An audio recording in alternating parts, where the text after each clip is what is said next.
You know what honestly hurts me? Is thinking about the past. It hurts me. I can look at it now from a perspective of like, I did what I did. I lived the life that I lived. But if I'm completely real, sometimes it really does pain me because I messed up a lot. I don't want to hear about my partner's past. I don't. But for some reason, I'm curious. I'm just curious if I'm doing a good job. At least that's how it was in some of my relationships. And when I would hear about their past because they were open, it hurt me. It really hurt me. And I was in this weird conundrum where I had willingly asked for the information and they willingly provided it to me. And then all of my insecurities just went rapid fire. And I think I've learned that there are certain things in my life that are honestly better left in ignorance. And there are also certain things in my life that maybe I do want to know, but I have to ask myself, is it hurting me? And there's a good chance you got to ask yourself too, are certain things in your life hurting you? Is it hurting you? Maybe it is. Maybe seeing and keeping up with your ex-girlfriend, boyfriend, partner is actually hurting you. It's doing more harm than good. Yes, you're able to, laugh at them and make fun of them because they totally downgraded and they are having an atrocious time. But it's also simultaneously reminding you of the both of you being in something together.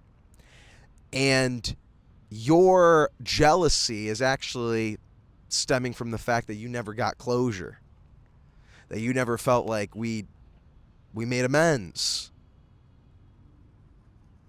I think it is hurting you. I think it is hurting you.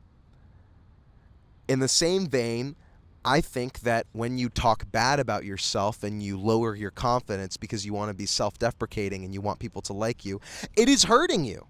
I don't think it's a good thing.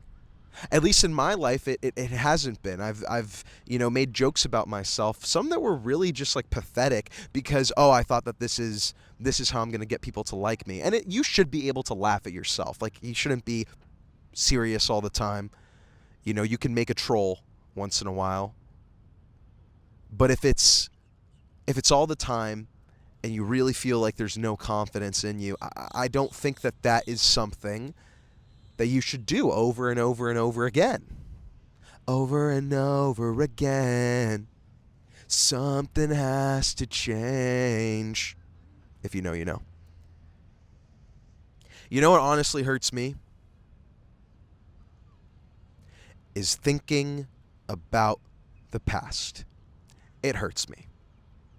I can look at it now from a perspective of like, I did what I did.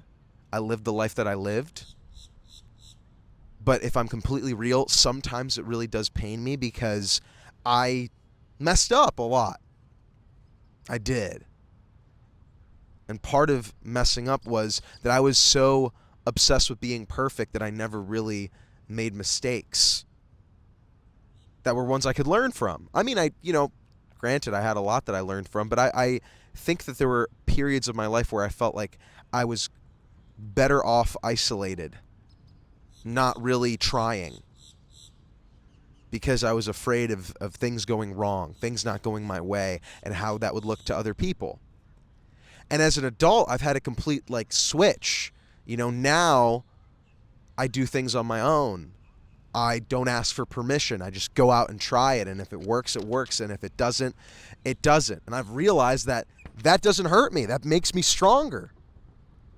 Me deciding to go to a yoga class, it doesn't compromise my ability to be a man. It makes me get in touch with my body a little bit more. It makes me learn a couple new stretches. Me, investing my money into a live show, which is coming very soon. Zerky Show Live, Austin, Texas. What? You heard me right. It actually, it puts pressure on me, but it's a good kind of pressure. And I like it, and I accept it. And I'm way, way more excited to put the work in to make it happen. But yeah, we do a lot of things that hurt us. We do a lot of things that subconsciously are really, really bad.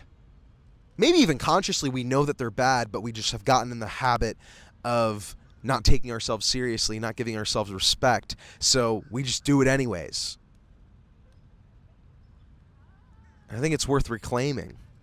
I think it's worth at least asking yourself the question, is it hurting you? You know, maybe you're playing a specific sport right now and you've lost the passion for it. You feel like a shell of your younger self, and it's actually going against what you really, really want to do. Maybe you want to do theater, I don't know, or you want to play an instrument, or you want to learn how to work with Raspberry Pi computers and code stuff onto them. But you feel like you need to play a specific sport. And you have this kind of pressure on you, but really it's like, dude, it's hurting you. It's hurting you. You want to do this for other people. You don't really want to do this for yourself. So of course you're going to feel bogged down, and you're going to feel like this is bad.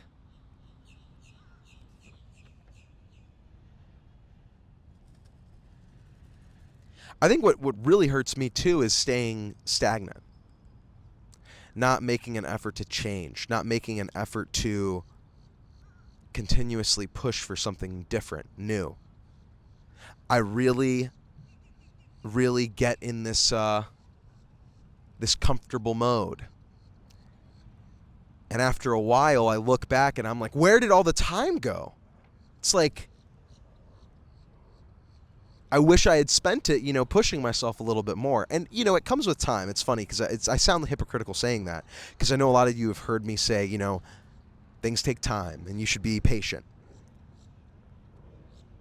But to a similar vein, like, I have found myself to sometimes be really hurt by the lack of what I did, not what I did. And maybe it's a standard thing. Maybe it's because I want to do so much and I feel like I need to live my life in a certain way and set an example. But it's like, do I really? Not really. I just kind of need to do me. I just got to do my own thing.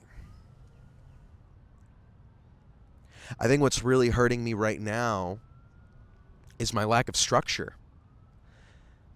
And the fact that, I haven't touched a barbell in like 3 months. Ay, ay, ay. The gym was my church of iron. It was a place where I could really be present. I don't really work out with music. I try not to. On some David Goggins. I really, really like working out with no music. That's kind of how I used to work out when I got introduced to working out when I was, a sophomore in high school. And it was nice. It was like there was a community aspect to it where I could like troll with my friends and hang out. Oh my goodness. I don't think I'll ever laugh the way I did in high school, man. Dude, it was fun. Oh my, I'm sounding like Unk, bro. Oh my gosh. Yeah, man, high school was the glory days. No, it was not, dude. This is infinitely cooler than high school. I'm just saying. Like, bro, there's a swan here. Do you see this? That's sick. He's doing the ice bucket challenge, by the way. He's dunking his... he's doing a cold plunge. Oh my god, that's hilarious. But, yeah, like, I really, really find solace in being in the gym and doing that work for me.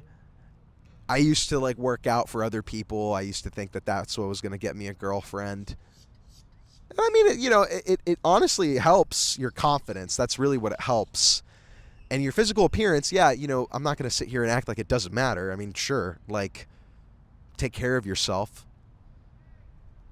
But I think that we make it into a bigger monster than it actually is. And I get it, I can say that, and I have my own opinion on it. And you might not feel that way. You might feel like looks matter way more than people say they do. And hey, everyone's entitled to their own opinion. But I actually found that when I started to use working out as a way to better myself and not like a way to be a billboard for I'm attractive, I actually, that's when I actually became like handsome and good looking, was in my demeanor. It wasn't actually in my physical change. Because honestly, like, I look pretty similar to how I looked a few years ago. And I remember in college, I thought that I was like really ugly. And that I was not a good looking person, and that I was like, people would look at me and scoff, which is not true. It's like, that's something I made up in my brain. And when I started to hit the gym consistently and I started to work out, I realized that the way in which I was thinking about working out for other people and not for myself, it was hurting me. Is it hurting you? Yes, it was hurting me.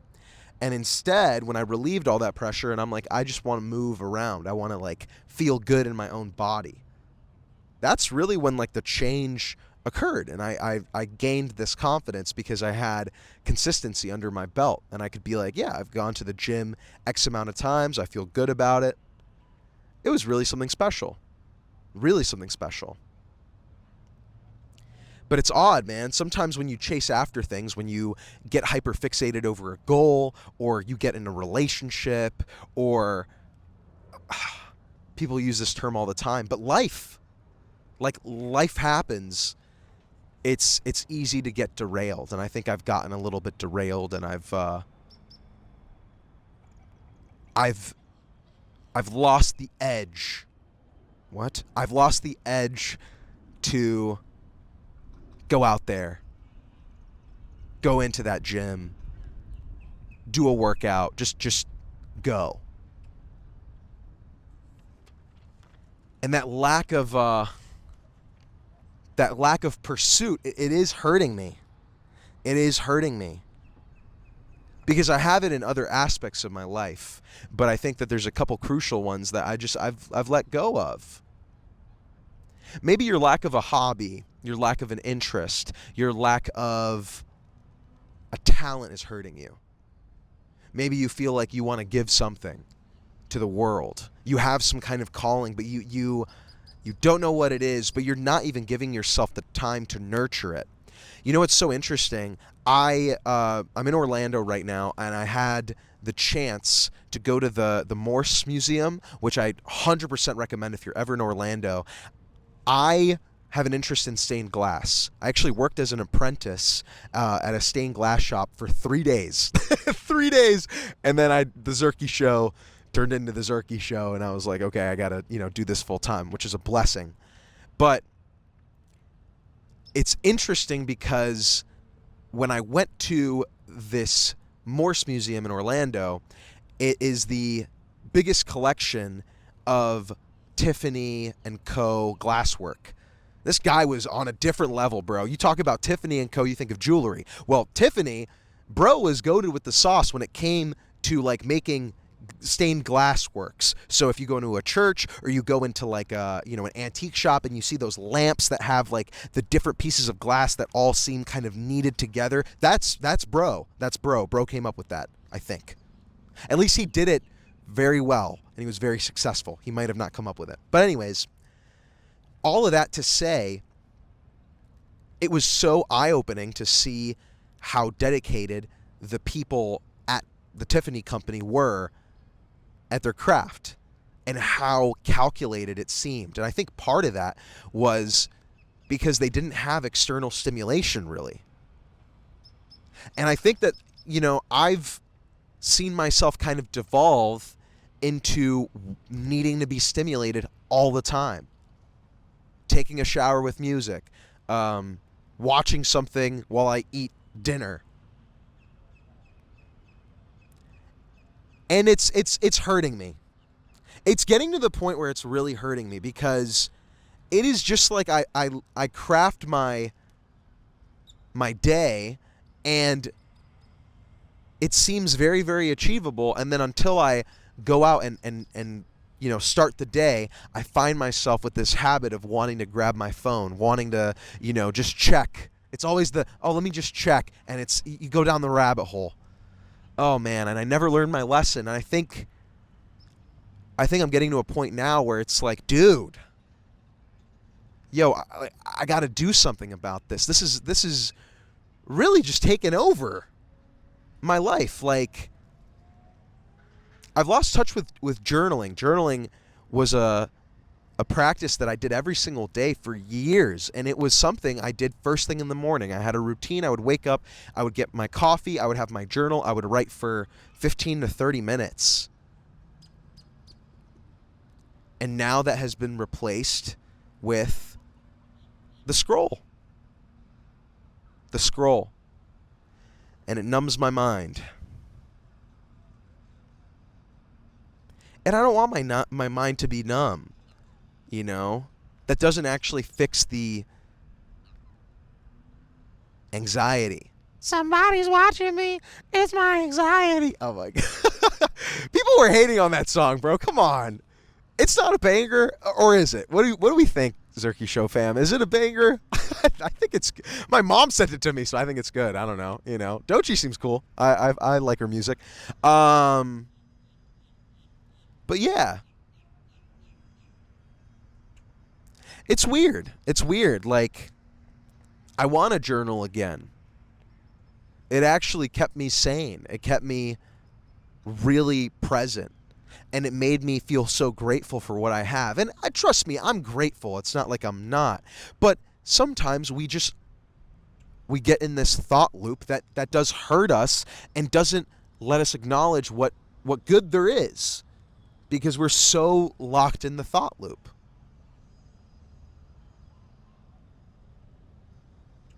And I don't want to be perfect. Like, I don't want to just, get a flip phone and that's it, because I don't think that's the answer. But I think it's about being more mindful about what is actually affecting me and what is actually hurting me. And I think that my media consumption habits are doing more wrong than they are doing right. And now it's on me to change it, and maybe you feel similarly about something else. Maybe there's another consumption habit that you have that is bad, because it's affecting the way you view yourself. It's affecting the way that you view other people. It's making you anxious. It's making you feel less than. It's the age-old question: is it hurting you? Yes. Okay, then we at least know it's doing that. Now we got to work to change it. Now we got to work to do something else. Going back to like knowing about my partner's pasts, I was always intrigued because I think subconsciously I wanted to know that I was the best. When that doesn't matter. It doesn't matter. What matters is that they like you for you, and you're sharing something in the moment, in the present. But instead, oh my goodness, it's like we have to know. But it's not a Nardwuar episode. You don't need to know. What information, like what more does that information give you if you've already accepted who they are? And I think I did it as a form of self-sabotage too. I would just pry and hear about details I did not need to know. And it's, hey, it's different. I think you get to a certain point where you get comfortable in who you are. There's a certain amount where you can be like, yeah, I don't really care, it's chill. But for a lot of us, like, we're sensitive to it.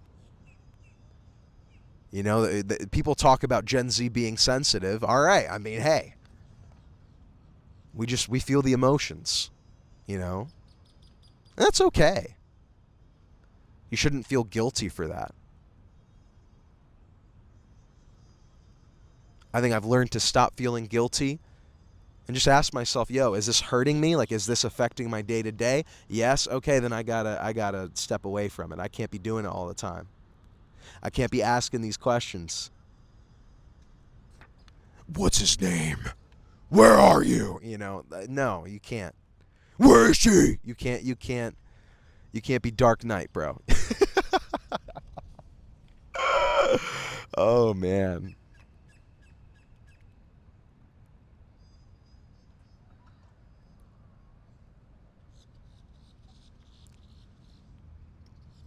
I think a lot of things are catching up to me.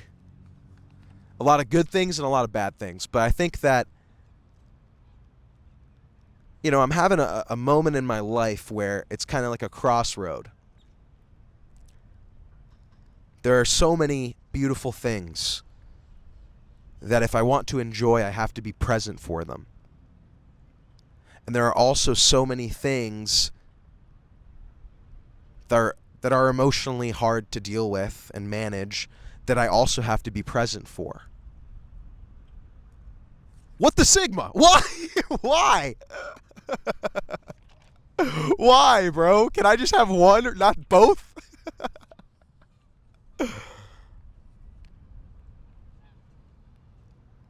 But I think that, both of these things are actually good. They're not hurting me. They're actually making me feel very very alive. And I'm very grateful for them. That's weird. I'm processing a lot of things at the same time. And it feels good. It doesn't feel bad. But it's heavy. Heavy on my heart. No lucky. It feels heavy.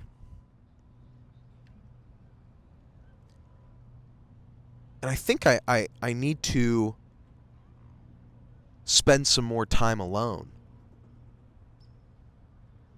I think I need to give myself the grace and not feel like I need to be a servant to my desires. I think it's okay for me to chill out a little bit.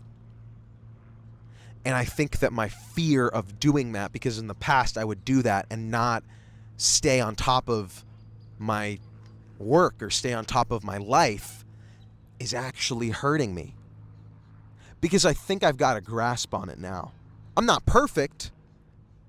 I'm not nice with it, but I have an understanding of how to turn it back on. In the past, I would just kind of stop being consistent with something, and I wouldn't be able to pick it back up because I would have this backlog of like, well, I want to do this, I want to do that, and now I know that's not how this works. You got to pick up where you left off. It's like building a Lego building, right? You have the manuals. You're flipping through the 5 different manuals they give you. And it's like you finish 3 of the manuals and you have like 75% of the building. Okay. You're building the Lego set, and then all of a sudden, mom calls you. Dinner's ready. Okay, you gotta drop everything that you're doing and you gotta go and eat your pizza rolls or whatever you Americans eat.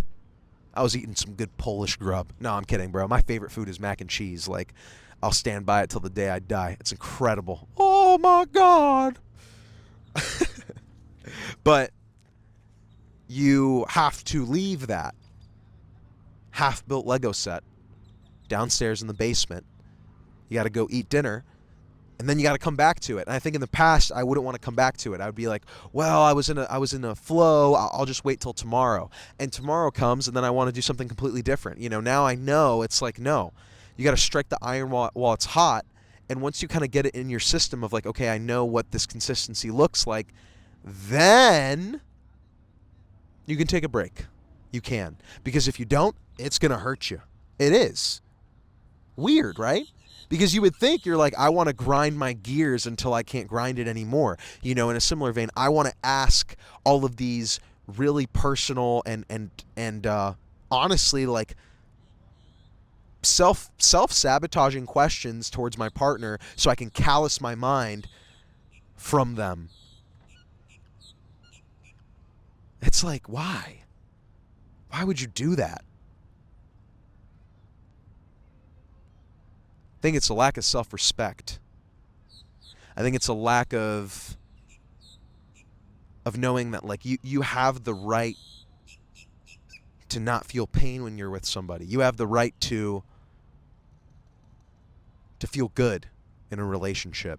You have the right to like mess up and make a mistake and not feel confident. It doesn't make you less of a person. And these things that we do, I don't think we even realize that some of them truly are hurting us. because we just don't respect ourselves. But that just keeps building, and it will keep hurting, and it will keep feeling worse and worse and worse. And Zerky Show, I just want you to know that at some point you will come to this conclusion that it didn't have to be that way. You didn't have to do that. It's a tough pill to swallow, but in a similar sense, you don't have to continue to do that. Because you can turn it from hurting you into it hurt you, but that's it. Because now you've made that change. Now you know what's good for you. And you're going to focus your energy on doing that and not the latter. Did you know that the Zerky Show is everywhere you go? That is correct. You can watch it, you can scroll it, you can stream it. The choice is yours. We have great communities all over the interwebs, so if you want to tap in, tap in. Do the things that bring you joy, explore some new place, and try something that scares you. I feel like a lot of us like to avoid that, but honestly, that's where you grow the most. Outside of that, man, have some Korean barbecue. It bangs. It's so good. Oh my gosh, I'm going to try to have some tonight, honestly. And if you need somebody to believe in you, if you're trying something new, just know that I believe in you, I trust you, and Zerky Show, as always, I am sending you lots of love and peace.